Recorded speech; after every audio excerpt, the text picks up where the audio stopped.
So this past weekend, I went on this really neat field trip with my Democracy in Action class to the Yuba River, because we've been studying this river as a complex social issue about how the water should be managed for all these different competing interest groups. So going into this field trip, I had this one particular image in mind that I learned about of a time when the Yuba River was so densely packed with salmon swimming upstream that the Maidu people, which were the original Native Americans in that area, being able to walk across the backs of these salmon in the river to cross the water. And this was just a striking image that stuck with me and made me really eager to check out the river and see how its modern state compares to this historical state. So the first part of the trip was to go on this river expedition with a group called Circle, the South Yuba River Citizens League, to check out the ecological status of the river and see the salmon and stuff. And that was where I got to see the current state. And what I saw was totally different than this idealistic image.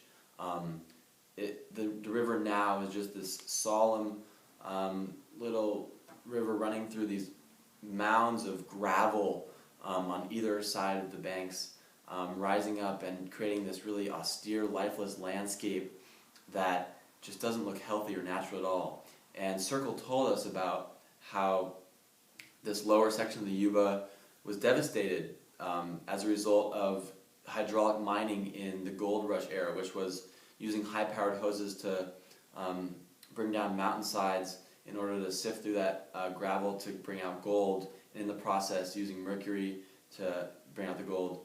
And so a lot of the gravel ran downstream and created these mounds, but also a lot of it was stopped by dams that were then created to mitigate the downstream harm. So then you have these dams with a lot of the gravel and mercury also accumulated.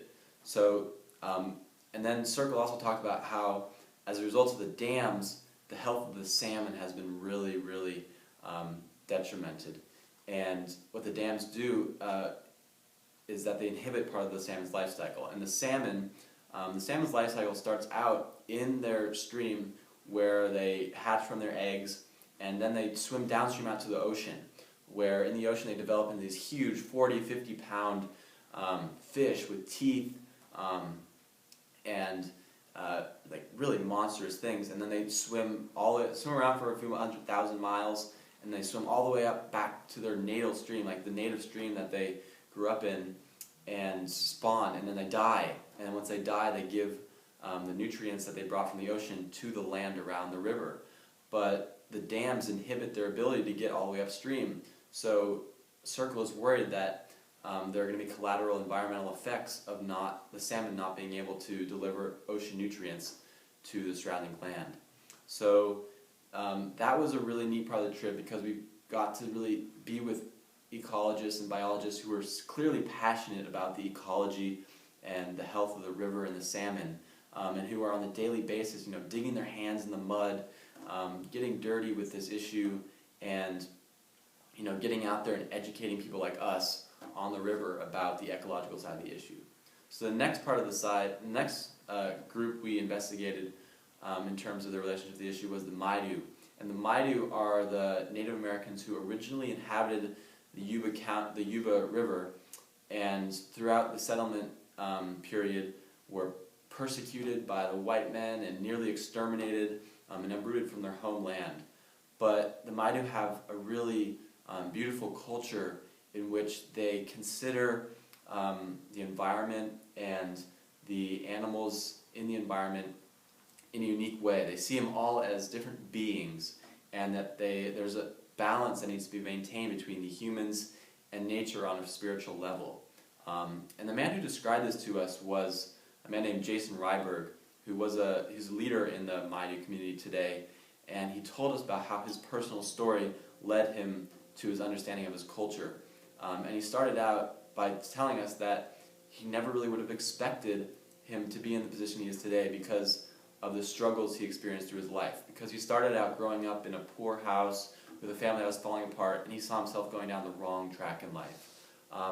But he made it a point to pay some tribute to his ancestors, who he saw has struggled to preserve the culture and to really allow him to be here today. So that was a point where he saw he needed to go on some quest, and this quest was a spiritual quest to establish a connection with the salmon. So in his journey, what he did was during the salmon runs each year, he'd go out in the river, sub 40 degree waters, and wade in the river in just shorts, singing a river song to try to establish a connection with the salmon. And he'd do this for days on end, and for years and years he struggled with the fact that he was just not reaching some connection, until finally, one day when he was out there doing his song and probably freezing his feet off, a salmon who he was fishing gave itself up to him to be caught.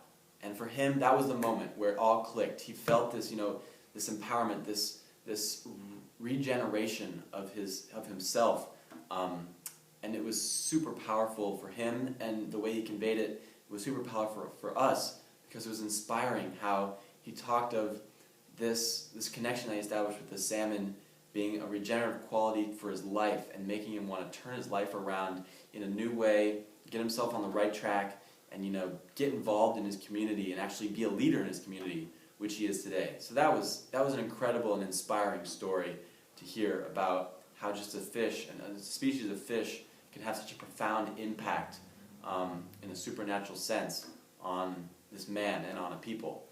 So the last part of the trip was to meet with the Yuba County Water Association, which is a Yuba County Water Agency, who are responsible for managing the water. And they were formed because historically the Yuba had the tendency to flood the surrounding area and ruin the settlement, and additionally that the Yuba County is really agriculturally and economically based on their agriculture.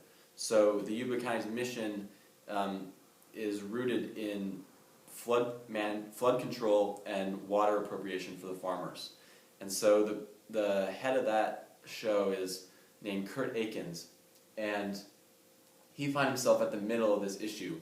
But in meeting with Kurt Akins, you get the sense that he's a guy who really thrives at being in the center of issues and is really good at bringing together all these competing sides to the issue. Because that's really his job. He's got to take in input from these multiple competing interest groups and set forth some policy.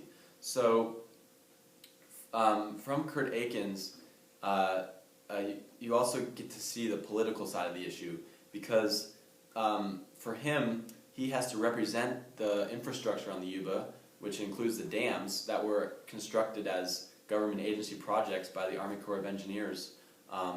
So even though now the dams might not serve too much of a purpose other than blocking up the mercury from getting downstream, he has to show political support to his political constituencies in Washington when talking about the dam and representing the dam, the river. So it's complex for him because he has the environmental concerns and he has the political constituencies, and he's got to balance a lot of acts. So that's his job. But in 2008, there was a real success that came out of his work, which was the Yuba County Water Accord, where flow regimes of the dams, which is the amount of water that's let through the floodgates, were established that really benefit the fish better, and also a better situation for getting water to the farmers in the area was established. So this was like a real success for him, this accord, and even though it didn't solve everyone's problems all at once, it gave everyone some benefiting aspect.